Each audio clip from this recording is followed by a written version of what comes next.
Hebreos capítulo 1, hermano, del versículo 5 al versículo 14.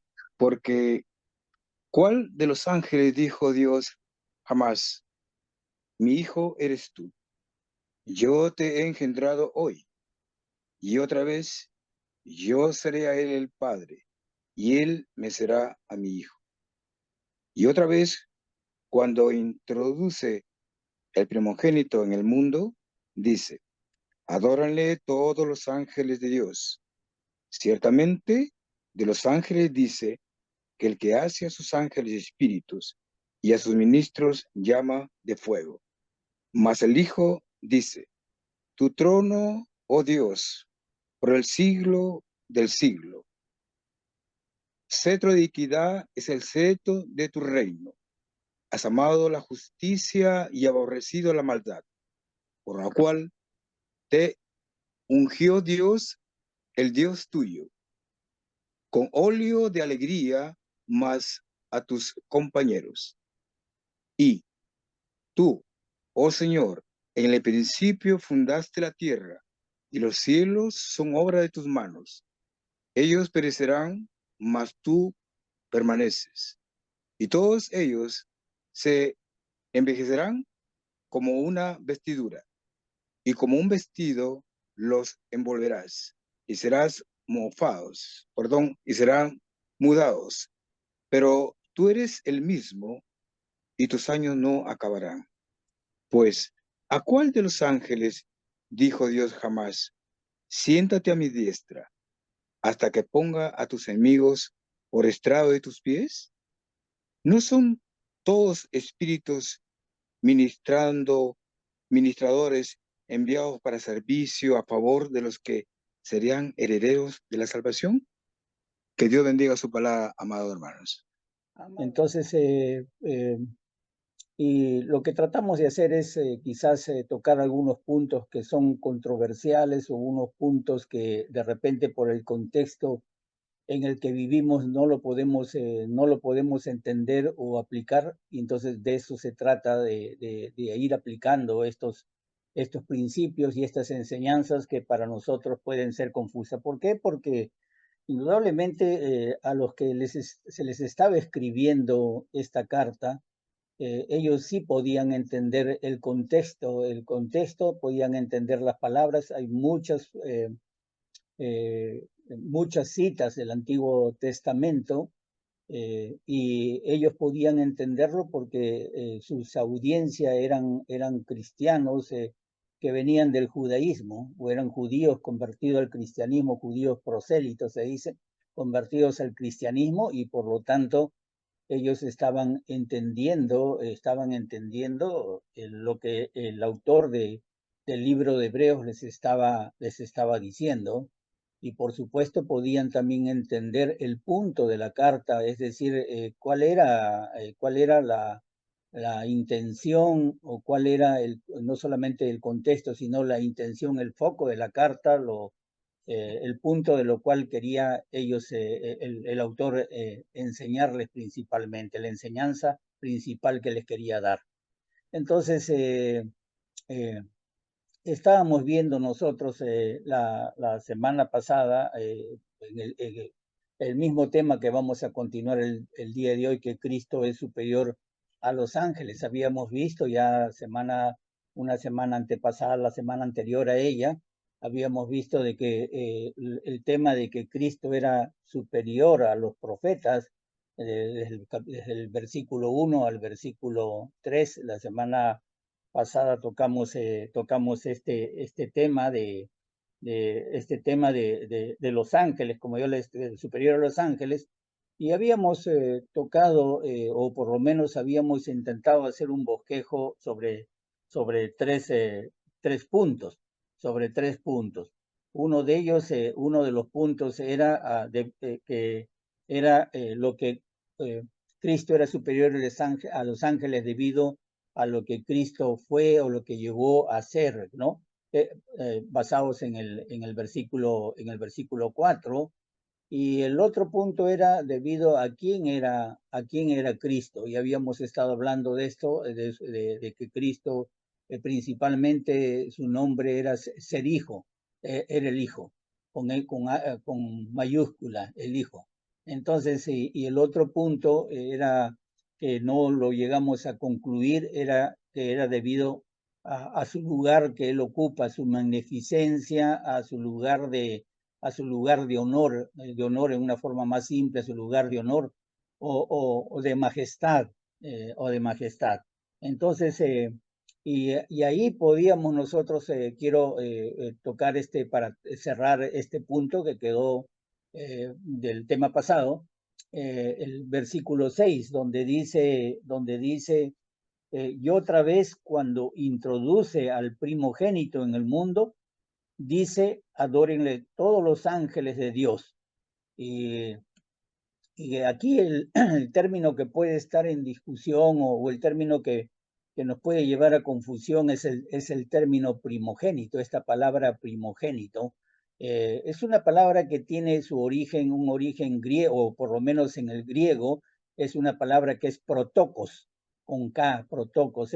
Y lo que significa esta palabra es sagrado, o consagrado al Señor. Literalmente, protokos significa sagrado, consagrada al Señor, y indudablemente que fue usado en referencia al pueblo de Israel, al pueblo escogido de Dios. Ellos eran sus primogénitos, el pueblo era su primogénito, y lo podemos ver, por decir, en Éxodo capítulo 13, versículo 2, donde dice, conságrame todo primogénito. Y también en el libro de Éxodo capítulo 22, también versículo 29, habla acerca de darme, me darás el primogénito de tus hijos, dicen, el primogénito de sus hijos. Y otro versículo que podemos encontrar es en el Antiguo Testamento, es de Números, capítulo 3, versículos 12 y 13. Y aquí hay un ejemplo, si ustedes búsquenlo, vuelvo a repetir, Levíticos capítulo 3, versículos 12 y 13, y léanlo con detenimiento y ustedes van a encontrar ahí que Dios toma a los levitas como sus primogénitos. Los levitas son de la tribu de Leví, donde ellos fueron escogidos para ser sacerdotes de Dios. Entonces Dios los toma a ellos como sus primogénitos, en lugar de los primeros nacidos del pueblo de Israel. O sea, se supone que la palabra primogénito, la idea que tenemos nosotros es que se aplica al primer nacido, ¿no? Conságrame todo primogénito, es decir, al primer hijo que nace. Entonces, en este caso Dios está tomando a los levitas en reemplazo de los primeros hijos, de los primeros nacidos, digamos, de los primeros nacidos los está tomando y está considerando los levitas como sus primogénitos. Entonces aquí hay un cambio, ¿no? Los primeros nacidos a considerar a los levitas como sus primogénitos. Y vuelvo a repetir, vean ustedes eso en Números, capítulo 3, versículos 12 y 13, y de ahí podemos nosotros observar también algo parecido, algo ustedes pueden observar en David. David fue llamado, fue hecho primogénito, pero ustedes bien saben que David no fue el primer nacido, no fue el primer nacido de Isaí, no fue el primer nacido. Entonces, por lo tanto, ustedes pueden observar que es primogénito pese a que David no nació primero. Ustedes pueden ver Salmos 89, 27, donde le dice, yo también te pondré por primogénito. Es decir, inmediatamente da definición lo que es el primogénito. Dice, el más excelso, el más excelso de los reyes de la tierra, el más excelso. Digamos el número uno, por decir de una forma común, el número uno. El número uno, el más excelso, el mejor, el más importante para mí, el número uno, el que califica más, el que califica más. Entonces dice el más excelso de los reyes de la tierra. A usted puede ver que en ese sentido es que se les llama primogénito, por eso es que fue esta palabra dada al pueblo de Israel. La nación de Israel, bien, no es la primera nación en el mundo, no es la primera nación, sin embargo fue de Dios, el pueblo fue llamado primogénito, no porque fue el primer pueblo que nació en el mundo o que existió en el mundo, en este mundo, sino porque fue el más excelso para Dios, el más excelso, el pueblo más excelso. Entonces, en ese sentido, es que cuando está hablando, dice otra vez, cuando introduce al primogénito, no solamente es el primer nacido en este caso de María, ¿no? Sino en este caso está hablando también de ser el más, en el mismo sentido de ser el más excelso. Este es muy importante porque, como yo les explicaba, hay doctrinas que enseñaban en ese tiempo y en los siglos primeros. Esta carta fue escrita más o menos entre el año 68 al 70, calculan que es antes de la destrucción del templo, antes de la destrucción del templo que fue en el año 70, y pues estamos hablando de los años ya 70 y estamos hablando de los primeros siglos donde ya había esta posición de considerar que Cristo no era que era el primer nacido, mas no era alguien muy especial para Dios. En ese sentido, él era el primer nacido, pero no está hablando no está hablando de alguien quien fue eh, el más excelso para Dios, el primero para Dios, el número uno para Dios. No está hablando en ese sentido de la excelsitud, sino están hablando en el sentido de ser de un ser creado, y precisamente es lo que trata de hacer el autor de Hebreo, de contrastar a los ángeles que fueron creados, en este caso, con Cristo, que no fue creado, sino que él, como hablábamos la semana pasada, que es el mismo Dios hecho carne. Juan capítulo 1, pues el 1 al 5, vemos al mismo Dios hecho carne, ¿no? El mismo se encarnó, el mismo Señor hecho carne. Entonces, en 1.14, Juan 1.14 lo dice exactamente, lo dice así, ¿no? Lo dice que Él se hizo carne, se hizo carne. Entonces, es muy importante porque estas enseñanzas arrianistas, si se puede decir, pues, Arrio fue del siglo III, pero es donde más se desarrollaron estas enseñanzas, perduran hasta el día de hoy, hasta el día de hoy. Es muy importante, es posible que nos digan que primogénito habla acerca de alguien creado, no un Dios que se hizo carne, que es el más excelso de la tierra.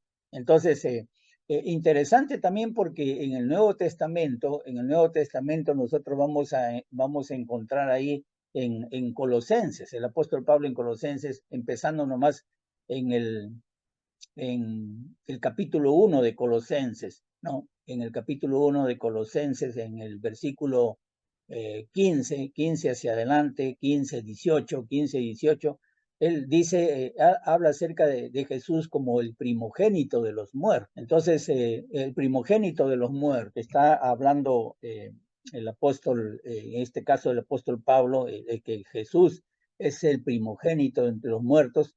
El primogénito de los muertos, está hablando acerca precisamente que en el mismo sentido que lo está hablando el autor de Hebreos capítulo 1, versículo 6, ¿no? Que acabamos de leerlo, ¿no?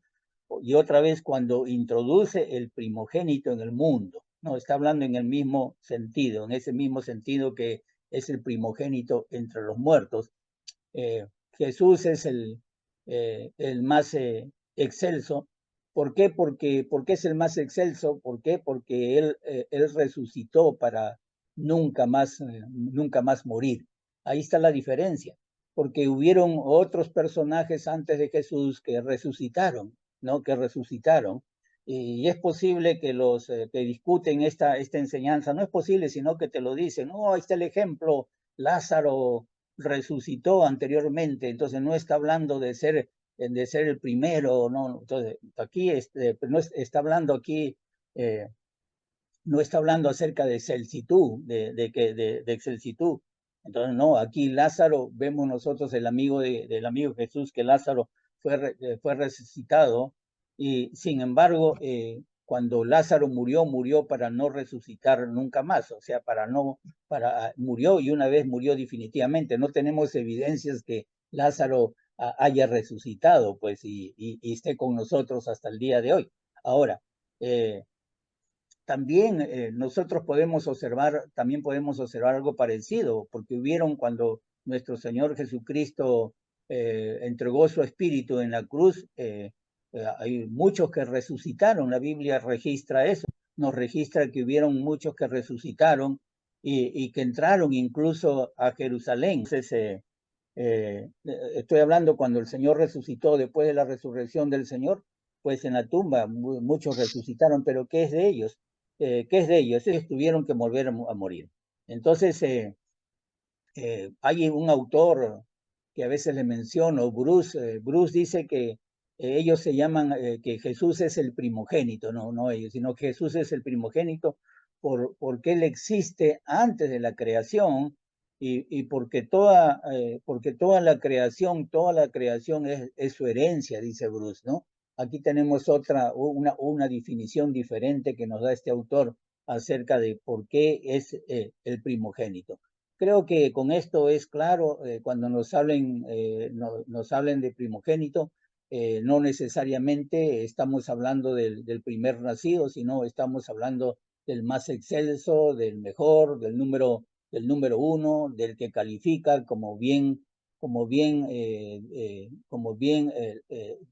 se escucha la voz del cielo cuando Jesús, por decir, es bautizado, y este es mi Hijo amado en quien tengo complacencia.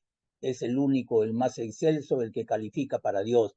Otras versiones no dicen complacencia, otras versiones dicen califica, ¿no? El que califica. Entonces, Él es el más, Jesús es, por eso es que Él es el primogénito, porque Él es el más excelso de la tierra, el más excelso, y como él mismo dice Bruce, que existe antes de la creación, porque por Él fueron creadas todas las cosas, como lo dice el mismo autor de Hebreo, y nada de lo que ha sido hecho sin Él, como lo dice Juan también, y porque toda la creación es su herencia de Él. Y otra vez, cuando introduce el primogénito en el mundo, dice, adórenle todos los ángeles de Dios. Cuando introduce, ahora creo que está claro, cuando introduce al primogénito, es decir, el hecho de que él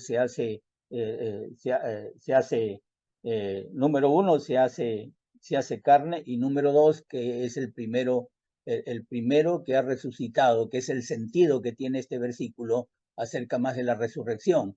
Tiene más, ¿no? El primero que ha resucitado para no morir nunca más. Bueno, la idea de que él ha resucitado, pues es la idea también de que o es el ejemplo de que así como él resucitó, nosotros también vamos a resucitar los que creemos en él, lo que hemos obedecido por él, no, hemos obedecido, perdón, a la fe de él. Entonces, podemos nosotros ver aquí el otro punto, adórenle todos los ángeles de Dios, ¿no?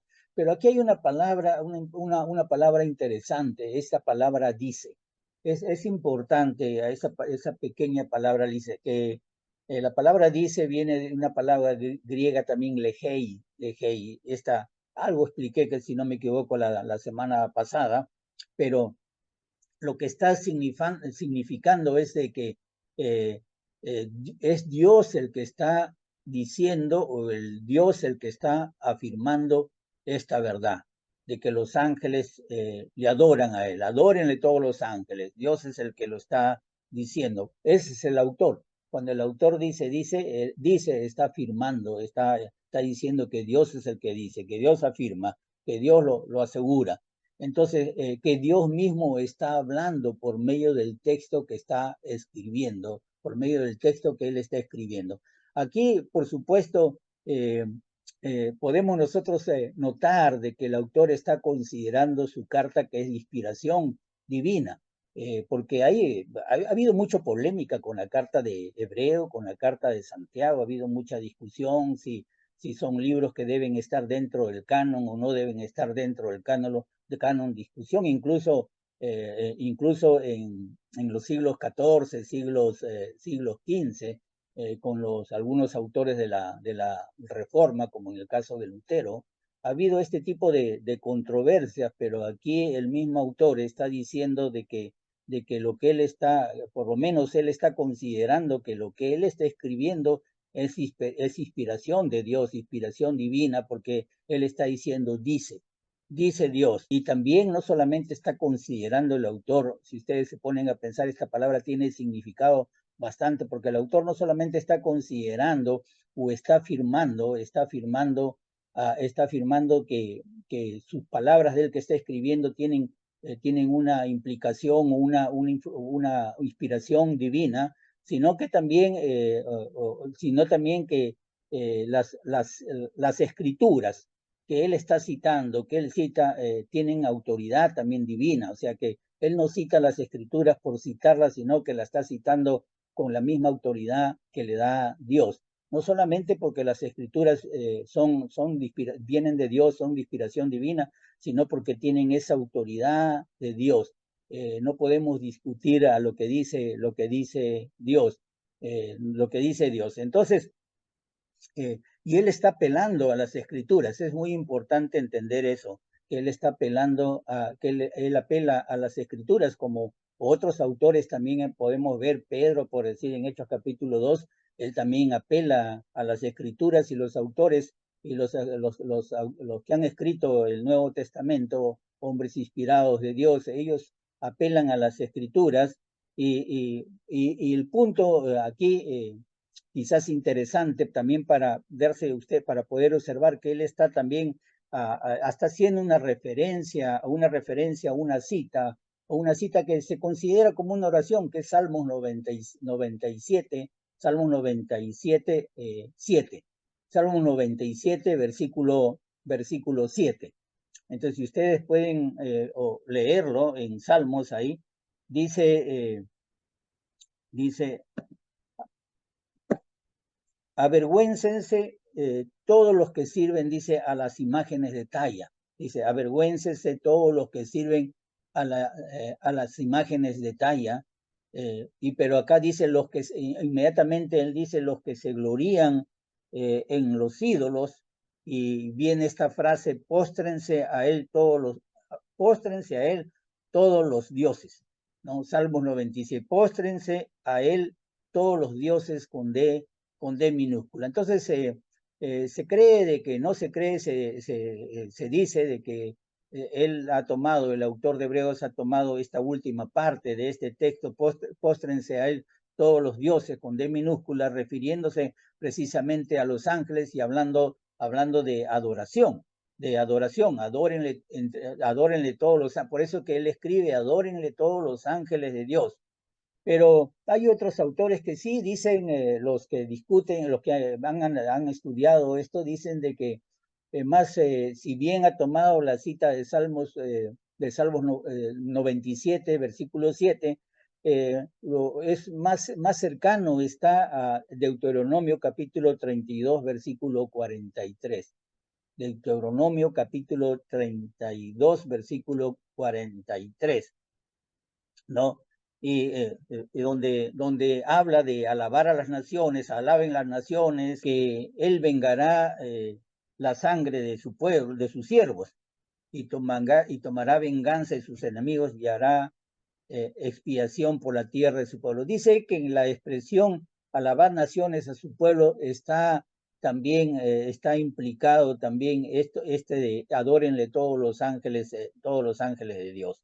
Ahora, indudablemente que las citas que él está tomando, que el autor está tomando, están comprobados que él está tomando de una versión que se llama la Septuaginta que fue escrita 2 siglos y medio atrás de Cristo, una versión, una traducción. La Septuaginta se cree que fueron como 70 hombres estudiosos que se llaman exégetas de las escrituras del Antiguo Testamento, que tradujeron el Antiguo Testamento del hebreo original al griego. Entonces, en los años que vivía nuestro Señor Jesucristo, y en los años que está hablando el autor de Hebreos, pues la lengua común, la lengua que todos hablaban era era el griego, era el griego en ese entonces, y pues la Biblia, el Antiguo Testamento que se citaba era el griego, y el griego, es decir, la Septuaginta, esta versión llamada la Septuaginta, y pues sabemos por las citas que está utilizando, incluso Jesús también utiliza en las citas que hace las escrituras la Septuaginta, esta versión en griego, que era el lenguaje culto de la época, el lenguaje que más se usaba en la época. Por supuesto, habían muchas otras lenguas, el hebreo, que era exclusivo para el pueblo de Israel, que era exclusivo. Habían otras lenguas como el arameo, que era lengua común, pero el latín, que era de los romanos, pero principalmente la lengua que más se hablaba en forma general era la lengua griega. Entonces, el apóstol Pablo también usa casi los mismos términos, la misma composición, por decir en Romanos capítulo 15, 10, cuando él está citando también, él cita y dice, alegraos gentiles con su pueblo, alegraos, está usando la misma composición, Entonces, hasta ese punto, cuando podemos nosotros quedarnos de la lección anterior, podemos quedarnos en ese punto, ¿no? Dos puntos que eran importantes aclarar, que era la palabra primogénito y esto, adórenle todos los ángeles de Dios. Vuelvo a repetir que esta palabra es muy importante. Esta palabra dice, es un mandamiento, una aseveración. No hay duda que los ángeles, en todo caso, viene de Dios.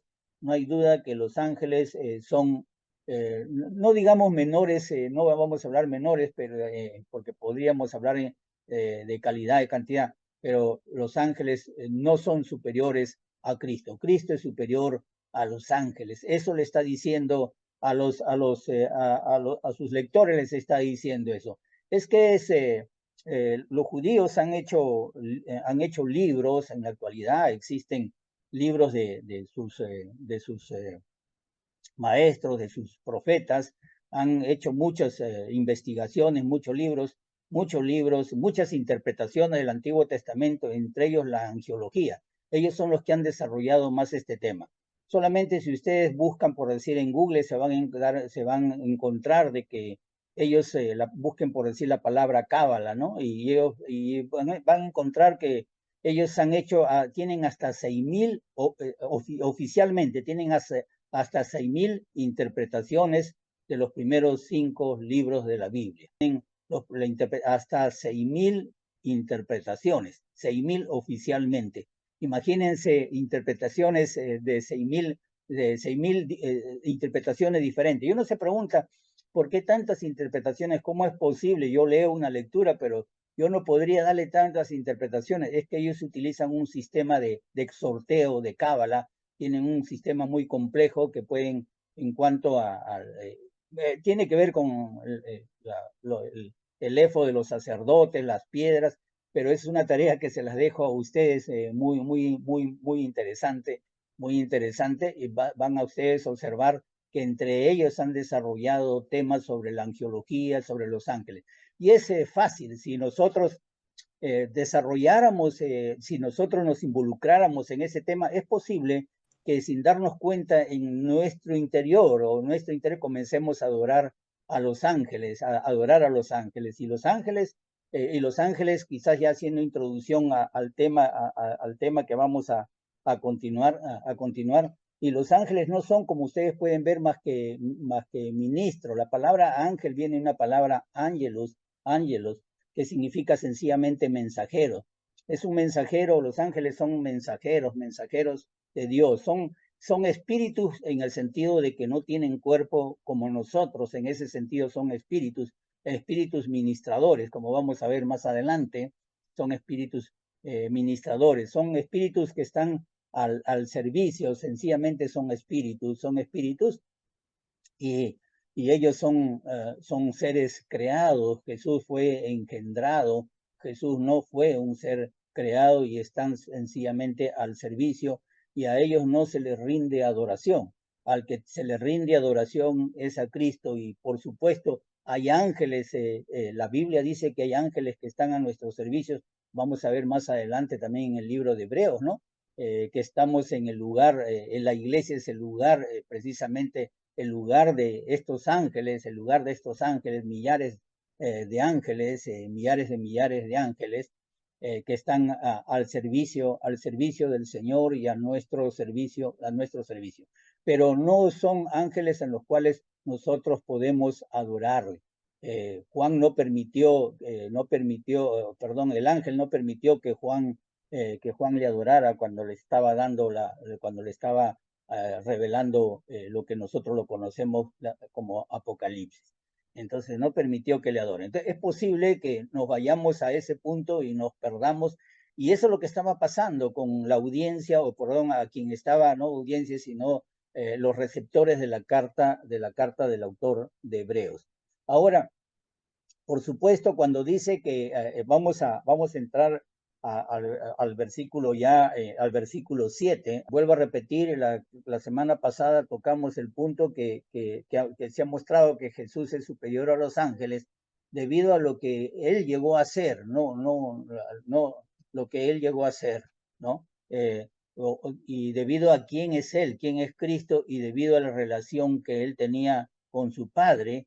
Y por supuesto él continúa él con el tema, y él está añadiendo ciertas partes características, o ciertas partes significantes, digamos, al contraste que él está haciendo entre los ángeles y Jesús, entre los ángeles y el Mesías. Entonces en Hebreos capítulo 1, versículo 7 dice: ciertamente de los ángeles, dice, el que hace a sus ángeles espíritus y a sus ministros llamas de fuego. Al que hace sus ángeles espíritus, otra vez, y a sus ministros llamas de fuego. Ciertamente de los ángeles dice 2 puntos. Tengan presente, de los ángeles está diciendo que ellos son, que ellos son espíritus, o que él los hace espíritus y que los hace ministros. Ministros o llamas de fuego, como llamas de fuego, digamos así. Entonces, aquí interesante también saber que él está tomando del Antiguo Testamento, él está tomando Salmos capítulo 104, versículo 4.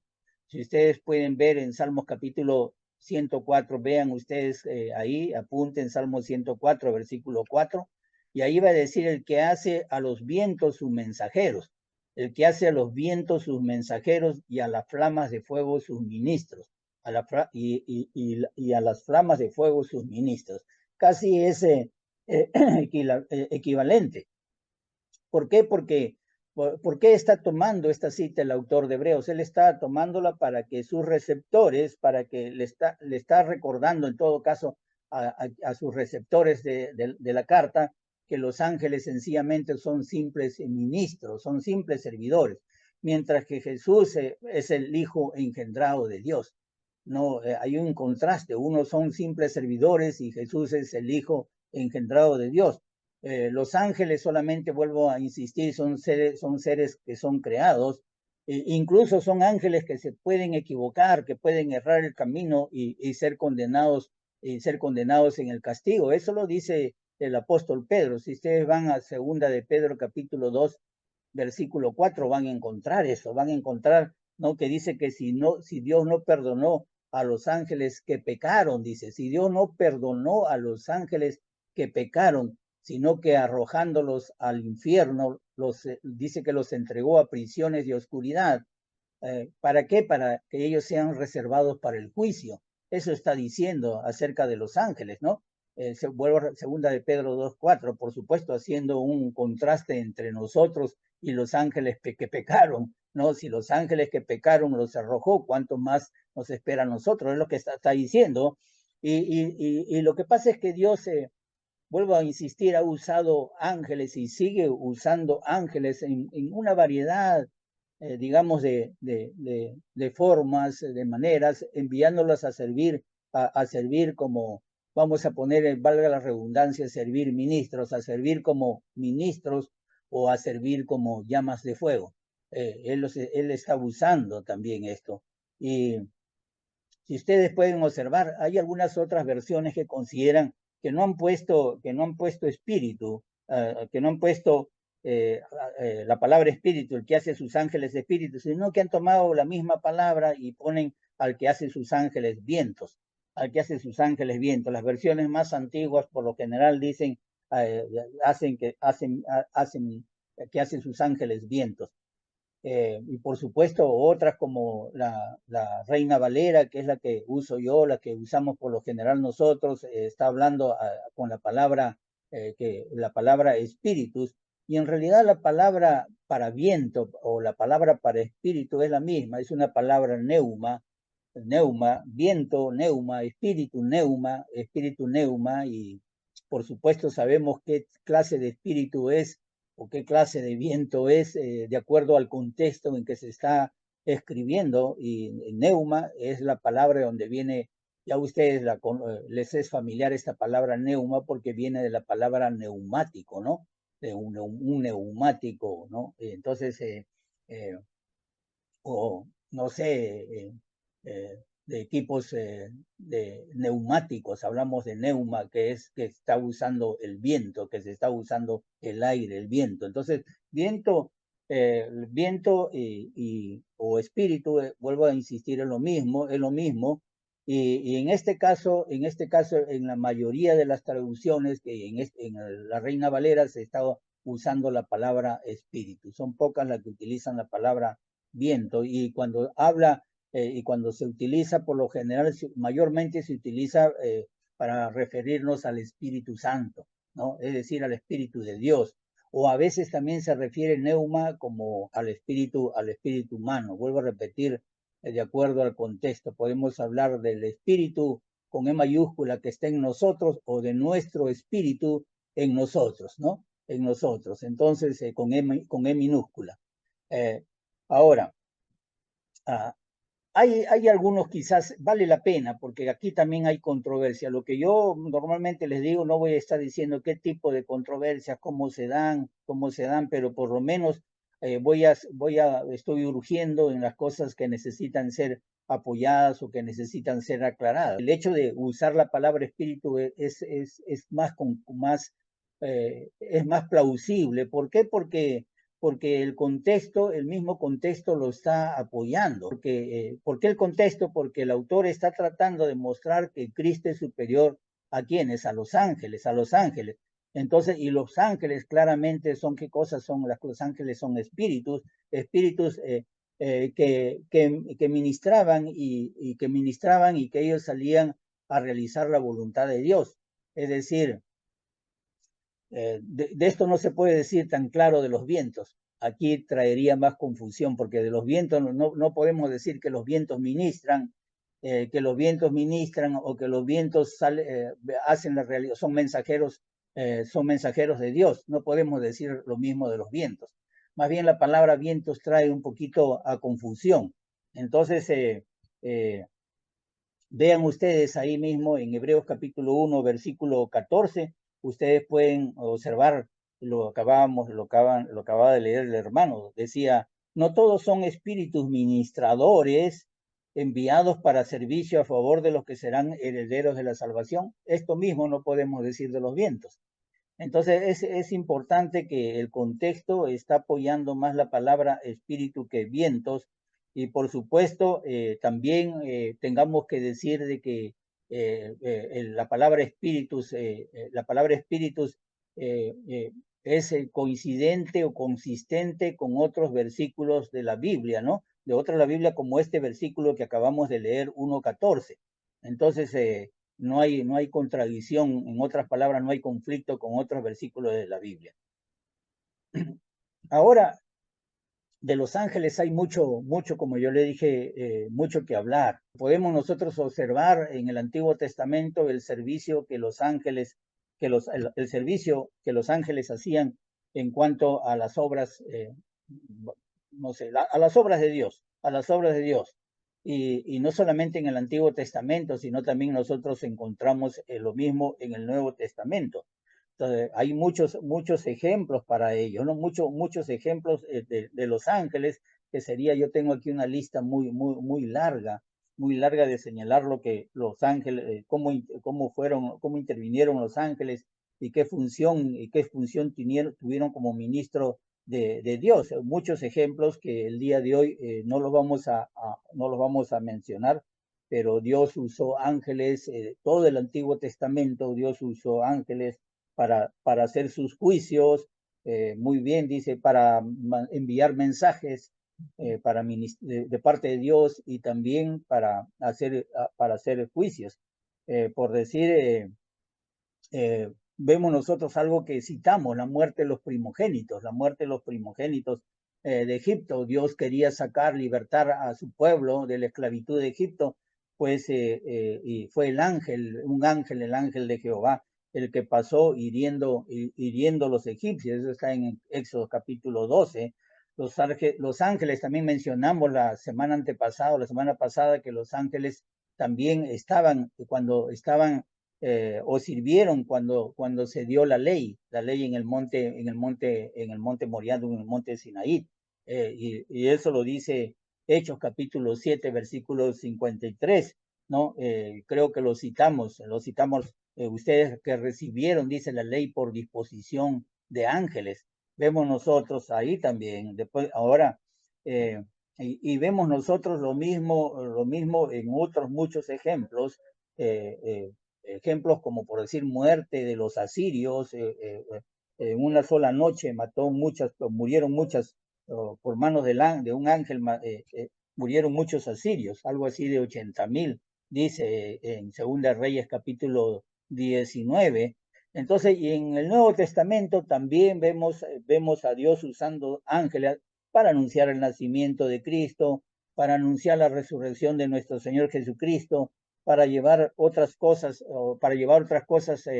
en la vida de la iglesia primitiva. Especialmente vamos a encontrar mucho de esto incluso en el libro de Apocalipsis. En el libro de Apocalipsis incluso vemos nosotros la palabra ángelos. Es una palabra, vuelvo a repetir, que se aplica como mensajeros, y hay mensajeros también de Dios aquí en la tierra que no son espíritus, que somos es un poco complicado hablar esto, pero quizás voy a tratar de dejarme entender. Por decir, las cartas, la carta que es leída a las iglesias en el capítulo 2 y 3 de Apocalipsis, de la Odisea, de Esmirna, etcétera, a las 7 iglesias que están en esta zona que ahora pertenece a Turquía. Entonces vemos nosotros que esta carta es dada a los ángeles para ser leída por los ángeles, y los ángeles en este caso son los mensajeros, son personas, son los ministros de las iglesias, porque la carta es dada para ser leída, y hay, incluso habla de una doble bendición para ellos. Bendición no solamente por escuchar escuchar la palabra dicha, la profecía dicha, sino bendición también bendición también para leerla, por leerla. Dice, ustedes pueden ver aquí, por decir, en el capítulo 2 de Apocalipsis, dice, escribe al ángel de la iglesia en Éfeso. Lo mismo sucede en el versículo 12, escribe al ángel de la iglesia en Pérgamo, y en el versículo 8 al ángel de la iglesia que está en Esmirna, y vamos a encontrar lo mismo en el 2:18 al ángel de la iglesia en Tiatira, en el capítulo 3 a la iglesia Sardis, a Filadelfia y la Odisea, es a este ángel. Y ángel significa mensajero, es un ministro. Ahora, la palabra aquí es un poco compleja, porque cuando hablamos de ministro, estamos hablando de un hombre acá, y nosotros hemos visto que los ángeles son espíritus, los ángeles de Dios que traen mensajes de Dios a los hombres, mensajes de Dios, o que ministran a Dios, o sirven a Dios, sirven a Dios haciendo sus juicios. En este caso podemos ver nosotros que estos ángeles dice claramente que son espíritus, en el sentido de que no tienen cuerpo, pero estos ángeles que está hablando acá es cuerpo. No podemos decir nosotros ahora un mensajero un profeta de Dios, un mensajero de Dios que lee profecías, no podemos nosotros decirle ángeles porque podemos llevar a confusión. Pero indudablemente voy a decirles algo que es verdad, o sea, no dejan de ser espíritus. ¿Por qué? Porque acuérdense de que el hombre que ha nacido de nuevo, la palabra de nuevo, que había un nuevo nacimiento, es un ser que ha nacido de nuevo. Jesús le explicaba esto a Nicodemo: si no entiendes estas cosas que son espirituales, ¿cómo entenderás aún más allá de eso las celestiales? Porque hay un ser que nace nuevamente. En Romanos capítulo 6, cuando dice para andar en vida nueva, en realidad dice novedad de vida, es una nueva vida. Literalmente es una vida, eso es lo que no entendía Nicodemo, es un nuevo ser que nace. Es alguien que perdió sus privilegios, que tenía una relación con Dios, que era un ser espiritual. Voy a hablar con espíritu, con E minúscula, un ser espiritual, un ser celestial que estaba en relación con Dios, lleno del conocimiento de Dios, pero que cayó y que perdió esa condición, perdió esa condición. Y nosotros tenemos ahora al hombre, al humano, que perdió, por decir así, que perdió esa condición. Pero esa condición de espirituales, de ser espirituales, la recobramos cuando nosotros obedecemos el evangelio de Cristo, por gracia, por haber creído en él. Y hay un hombre que ha nacido de nuevo, un nuevo ser. Eso es lo que plantea, por decir, el apóstol Pablo en Romanos capítulo 7, versículo 8, donde él está diciendo: miserable de mí, ¿quién me librará de este cuerpo de muerte? Refiriéndose precisamente a la carne, al hombre carnal, al hombre carnal que está tratando de recuperar sus derechos, ese hombre de una raza caída. Y vemos más adelante en el 8 diciendo: gracias a Dios doy, que voy a leerlo mejor con la palabra mismo de la Biblia, para que no haya confusión, no pueda yo tener no hierre en mis palabras. Dice, porque la ley, en el versículo 8:2 dice, porque la ley del Espíritu, con E mayúscula, de vida en Cristo me ha librado de la ley del pecado y de la muerte. O sea, le está diciendo: yo ahora lo que vivo, lo vivo en el Espíritu. ¿Es por qué? Porque hay un hombre que ha nacido de nuevo. Yo sé que este es un tema quizás que lo podemos tratar con mayor amplitud en otro momento, porque nos puede volar la mente, ¿no? Porque en realidad existe, no todo, pero existe un hombre, una mujer, digamos así, que ha nacido de nuevo, por obedecer el evangelio. Literalmente ha nacido de nuevo, es un nuevo nacimiento, es un nuevo ser que nace. Yo pregunto, ¿qué tiene que ver la carne con el espíritu? ¿O qué tiene que ver la carne con Dios? Nada, absolutamente nada. Eso es lo que está diciendo el apóstol Pablo. La carne no tiene nada que ver con el espíritu. No, gracias. Él lo que está diciendo, que hay una ley de la carne, la ley de la carne que lo trae abajo, pero hay una ley del espíritu que lo mantiene arriba. Es como el avión. Un avión está volando, vuela. ¿Por qué? Porque vuela, pero sin embargo hay una ley que lo trae abajo, que es la ley de la gravedad, ¿no? Pero no solamente hay una ley, hay otras leyes que lo mantienen arriba, volando. Es lo que dice el apóstol Pablo: yo estoy ahí, yo estoy arriba, yo estoy en la ley. Gracias a Dios que yo no vivo acá, yo vivo acá. ¿Por qué? Porque hay una ley del espíritu de vida, y esa ley del espíritu de vida es lo que me mantiene arriba. En el avión hay una ley de acción de acción y reacción. A toda acción corresponde una reacción de igual intensidad, pero en sentido contrario. Eso es lo que me mantiene arriba, mantiene arriba el avión.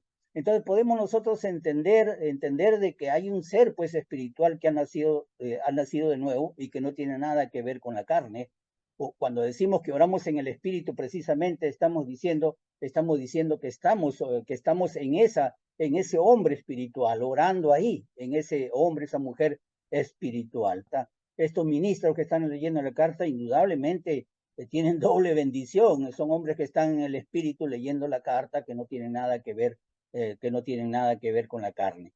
Interesante, y por eso es que podemos decir ángeles en ese sentido, no en el sentido que no tienen cuerpo, sino en el sentido de que son personas que han nacido de nuevo. Les decía yo que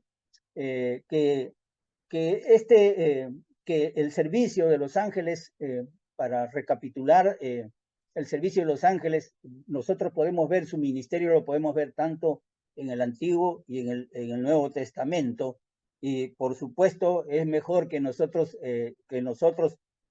usemos la palabra espíritu cuando encontremos una Biblia que nos diga viento, la palabra espíritu, porque es el que nos va a generar menor controversia, porque, vuelvo a repetir, es la misma palabra, espíritus que viento en neuma, pero hay que aplicarla, hay que saberla aplicar dentro del contexto. Ahora, interesante, ¿por qué utiliza Salmo 104? Este Salmo 104. Entonces, ¿por qué cuando habla de flamas de fuego? ¿No? Y Salmo 104 es, bueno, es un salmo bonito, pues es un salmo poético, es un salmo que utiliza muchas figuras y que en la descripción, él está, el autor de Salmos está hablando de la grandeza de Dios, del poder de Dios, de la magnificencia del Señor, ¿no? Con aspectos quizás usando los aspectos del mundo natural como esto de llamas de fuego, ¿no? Como llamas de fuego. Ahora, y llamas de fuego precisamente es una figura, o es una figura, una figura que está hablando del poder de Dios, que habla de la fuerza de Dios. Cuando hablamos de llamas de fuego estamos hablando de su poder de Dios. La figura esta nos está demostrando cómo Dios hace sus juicios, cómo Dios hace, incluso envía destrucción a sus enemigos, a los enemigos de Dios. Y también se dice que este término, esta expresión llama de fuego, también está hablando el poderío de Dios en el sentido de milicia, en el sentido militar. Y por supuesto, el autor está usando, adaptando este salmo, lo está adaptando en el libro de Hebreos, comparando en todo caso a Jesús con los ángeles, ¿no? Él hace, ¿no? A sus ministros, él es el que los hace, a sus ministros llama de fuego, él es el que los envía a hacer sus juicios, él es el que él es el que les da el poder, Él es el que les da la fuerza, Él es el que le da la fuerza. Entonces es interesante. En el versículo, vemos ahí dos versículos más, ¿no? Más del Hijo dice, tu trono, Dios, por el siglo del siglo, cetro de equidad es el cetro de tu reino. Has amado la justicia y aborrecido la maldad, por lo cual te ungió Dios, el Dios tuyo, con óleo de alegría más que a tus compañeros. Entonces, y aquí es otro salmos que está citando el autor de Hebreos. Él está citando Salmos 45. Ustedes vean Salmos 45 del versículo 6 al 7 y ustedes van a encontrar algo parecido. Fíjense ustedes, tu trono, oh Dios, es eterno y para siempre. Cetro de justicia es cetro de tu reino. Has amado la justicia y aborrecido la maldad. Por tanto, te ungió Dios, el Dios tuyo, con óleo de alegría más que a tus compañeros. Haz algo, pues un paralelo, es algo, está usando estos versículos, estos dos versículos de 6, no, sí, de Salmos también. Y por el contexto, si ustedes observan por el contexto de este pasaje, está dirigido a Jesús, ¿no? ¿Por qué está dirigido a Jesús? Porque él lo está dirigiendo a Jesús, él está dando esa interpretación. Jesús es el Dios eterno. El autor de Hebreos está diciendo, él es el Dios eterno y hay muchos, es interesante que hay muchos autores que están de acuerdo totalmente con esta interpretación que él está dando, ¿no? No los voy a mencionar, no lo voy a mencionar. Hay autores que, como Justino Mártir, por decir, citó muchas veces, ha citado, ¿cómo se llama? Salmos, estos dos salmos, 45 del 6 al 7, y en realidad el contexto que está escribiendo el autor de Salmos, yo quiero que ustedes se pongan a pensar en esto, que el contexto que está escribiendo el salmista, en este caso David, se está tratando de de una boda. Es con el fin de celebrar una boda real. Y se está dirigiendo al novio en este Salmos 45 y después se está dirigiendo a la novia, a la novia. Y tal vez este novio es un rey, es un príncipe de la línea misma de David, de la misma línea de David. Y por supuesto, en el Salmo se le está dirigiendo al escogido, al escogido de Dios, de la misma línea de David, pero siendo escogido, David es el escogido de Dios y tenía que ser un príncipe, esta boda tenía que ser de un príncipe de la línea de David. Sin embargo, en el lenguaje que los judíos también lo entendían, en el lenguaje más bonito, en el lenguaje más idealizado, era un lenguaje que se estaba refiriendo al Mesías. Ellos lo estaban entendiendo que se refería al Mesías que iba a ser descendiente del rey David. El Mesías como el ungido, es decir, como el rey que iba a gobernar, que otra vez iba a ser a Israel un pueblo glorioso en el mundo, a ese Mesías, a ese ungido, a ese rey sumo sacerdote o ese rey sacerdote de esa, que iba a gobernar, que iba a ser un reino muy grande. Entonces, en este caso, el Salmo que ha citado el autor de Hebreo está indicando que el ungido de Dios es el Mesías y es llamado en todo caso Dios. Vamos a seguir hablando, amados hermanos, de este tema, porque tiene que ver, es muy importante, porque quiero quizás explicar más adelante un poquito acerca del uso, por qué el autor está usando muchos, yo diga muchos, entre comillas, textos bíblicos del Antiguo Testamento y qué dicen sus críticos al respecto, ¿no? Al respecto hay críticos del autor de Hebreos, del autor de Hebreos precisamente, que a veces no lo consideraron canónico, precisamente por el uso que él hace de los textos bíblicos, y es como decir un copia y pega. Hoy en día sería eso, ¿no? Hoy en día sería un copiar textos no de la Biblia, sino de cuál van a suponer una tesis, un trabajo de investigación, un libro, un trabajo serio, pues se sacan muchos textos de autores y se copian y se pegan, o otros se parafrasean, y alguien que no entiende podría decir, oye, eso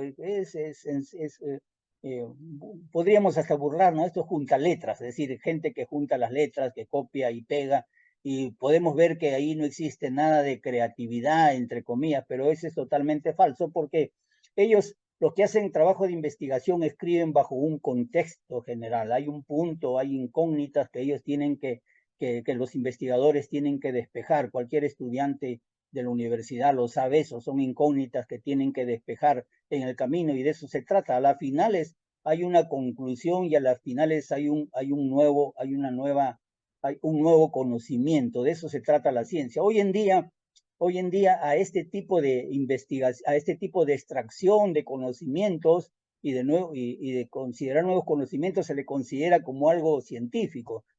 Al contrario, se le da más seriedad, porque se considera que no es copiar.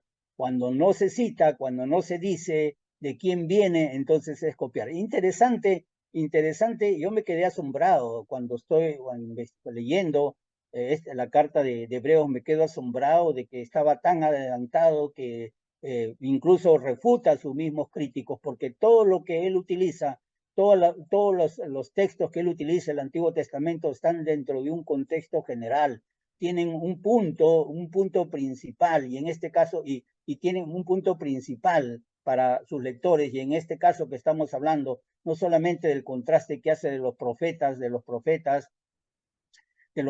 con Cristo, sino de los ángeles con Cristo, tiene un punto principal: demostrar que Cristo es supremo, que Cristo es superior, que Cristo es el gran Dios, que Cristo es el creador de todas las cosas, y sin él nada de las cosas subsisten. Empezó diciendo su punto, cuál era el punto personal, para todos aquellos que consideran que Cristo es un ser inferior, para todos aquellos que consideran que Cristo es un profeta más.